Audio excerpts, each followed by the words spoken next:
Today we will show how to properly and safely operate the UZ100 Bold. The UZ100 Bold is a machine with automatic feed using chip machining. Its main advantage is its ability to process not only plain carbon steel, but also stainless steel and other harder steels such as Hardox or Duplex. A major advantage is not only the bevel, but also J-bevel, cladding removal, or tapering. The maximum bevel width is up to 100 millimeters. The angle setting ranges from 0 degrees to 90 degrees. The thickness of material that we are able to load into the machine is up to 100 millimeters. The adjustable control panel is divided into two clearly defined main sections: the operation of the milling head, including turning it on and off, the adjustment of the tool's rotational speed, and the control of the feed rate, along with on and off switching, reverse motion, and the regulation of cutting speed.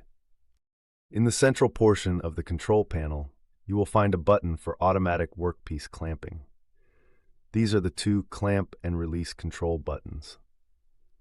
The machine possesses a sophisticated mechanism for thoroughly leveling irregularities in the floor or in the machined material. Let's set up the machine for a specific job. On material with a thickness of 25 millimeters, we want to achieve a root face of 2 millimeters and a chamfer height of 23 millimeters at a 45-degree angle. First of all, we must always set the chamfer angle. First, we loosen the locking screws, which are located on both sides of the machine.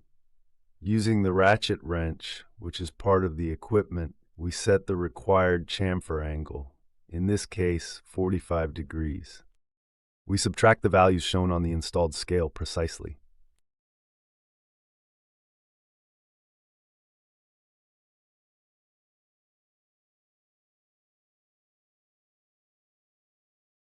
We will once again properly and securely tighten the securing screws. The next step is to precisely set the chamfer size. But first of all, we must establish the so-called 0 point. That means the exact place where the milling head touches the edge of the material.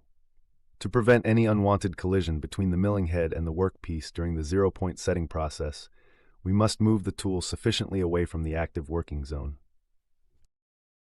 Please release the lever that secures the tool, which is located on the bottom side of the spindle housing, and, with the aid of a correctly sized ratchet wrench, slowly and carefully move the milling cutter away far enough to clear the area and provide safe working access during setup.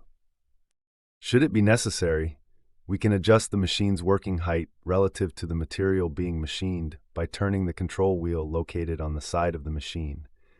This can be performed either manually or with a screwdriver.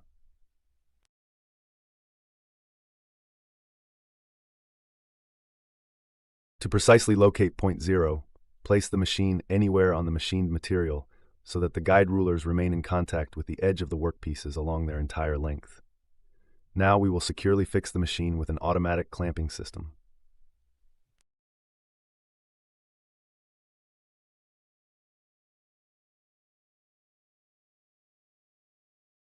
We will enable securing of the milling cutter, start the main motor, and move with the cutter toward the material until we hear the typical scraping sound against the material.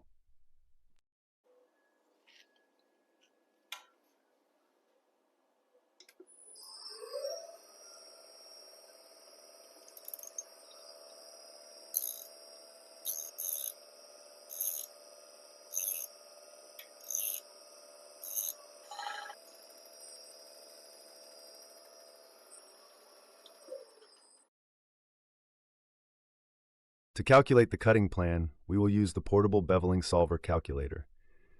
First, we will select the appropriate machine.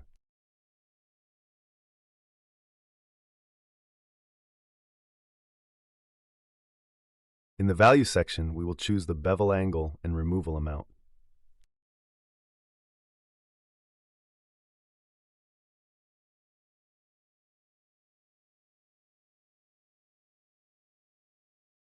After entering all the values and pressing the OK button, a table will clearly appear showing how many steps the requested operation will take and which values we set in the machine.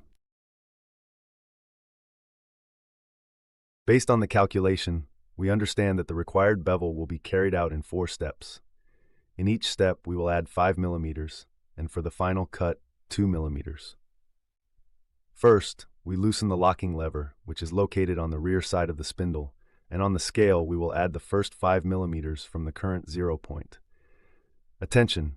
1 division on the scale corresponds to 2 millimeters of the milling cutter's travel.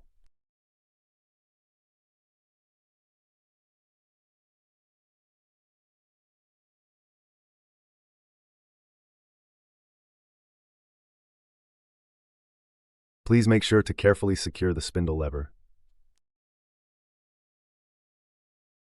As the very last step before starting the machining, we set up the machine so that the milling head is not in contact with the material, while at the same time, the vertical plate stays parallel to the edge of the material.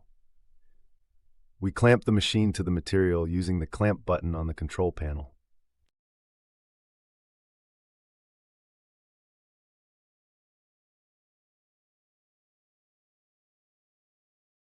Now we come to the point of establishing the cutting conditions. This means configuring the tool speed and the feed rate.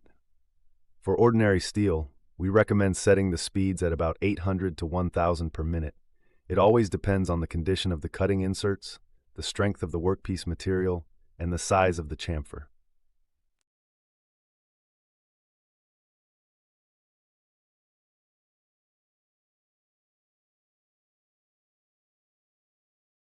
The feed rate should be lower during the entry phase.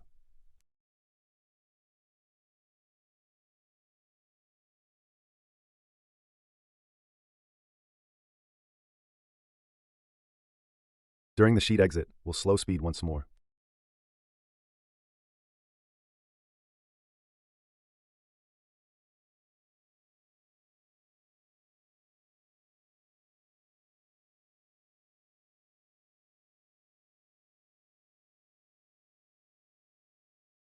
The initial cut has already been completed. The second and every subsequent one is set in the same manner.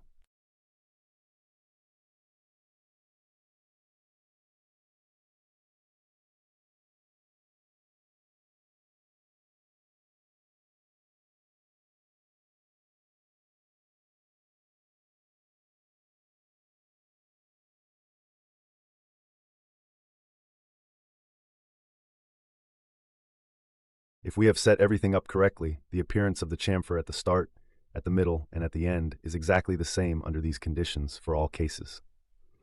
And now, with regard to routine maintenance of the machine, let's discuss it briefly for reliable operation. In the lower part, there is a sturdy steel bath into which chips from the machining freely fall. Not all chips, however, end up staying in this bath. Excess chips which remain within the machine space must be continually removed using the attached chip hook or by using compressed air for removal. In conclusion, we will demonstrate how to disassemble the cutting tool to replace or rotate its own cutting discs.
And that is all for today.